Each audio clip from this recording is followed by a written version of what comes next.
Hi guys, welcome to Monika Moni YouTube channel. ఈరోజు మనం పెద్దవాళ్ళ నుంచి చిన్నపిల్లల వరకు నచ్చే ఫ్రెంచ్ ఫ్రైస్ని చూద్దామా? Come let's go. ఇది ఈజీ రెసిపీ, జస్ట్ 5 minutes.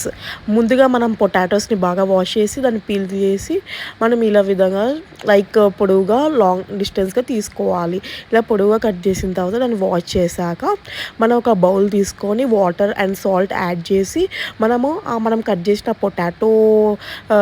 పొటాటోని దాంట్లో వేయాలి ఫ్రైస్ని. అది బాగా బాయిల్ అయ్యాక మనకి పైన కనబడుతుంది కదా వైట్ స్టార్చ్, ఆ వైట్ స్టార్చ్ వచ్చేంత వరకు బాయిల్ చేసి 60% ఉడకాలి. మళ్ళీ మెత్తగా ఉడకకూడదు ఇది. అండ్ మనము కొద్దిగా ఎయిర్కి ఆరబెట్టాలి దీన్ని, ఎందుకంటే అది తడి ఉండకూడదు ఆయిల్లో వేసేటప్పుడు. సో దాన్ని మనం చూసుకోవాలైనా లేకుంటే ఫ్యాన్ కిందైనా పెట్టాలి.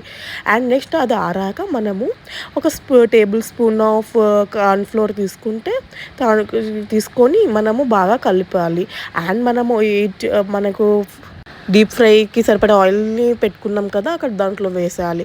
ఇది మనం 2 times ఫ్రై చేయాలి. ఫస్ట్ టైం ఫ్రై చేశాక మళ్ళీ తీసుకొని సెకండ్ టైం కూడా ఫ్రై చేయాలి. అప్పుడు అది బాగా క్రిస్పీగా వస్తుంది బయట దానిలాగా. అంతే, జస్ట్ 10 minutes రెసిపీ. ఇది ఈజీగా ఉంటుంది పిల్లలకు కానీ ఈవినింగ్ స్నాక్కి. సో మీకు కావాలంటే మసాలా యాడ్ చేయొచ్చు. నేనైతే 1 tablespoon ఆఫ్ కారం అండ్ గరం మసాలా యాడ్ చేశాను, అంతే. ఇంకెంతో యమ్మీ అయిన ఫ్రెంచ్ ఫ్రైస్ రెడీ. మీరు కూడా ట్రై చేసి కమెంట్ రూపంలో తెలుపుతారనుకుంటున్నాను. Thanks for watching. Please like, share, subscribe.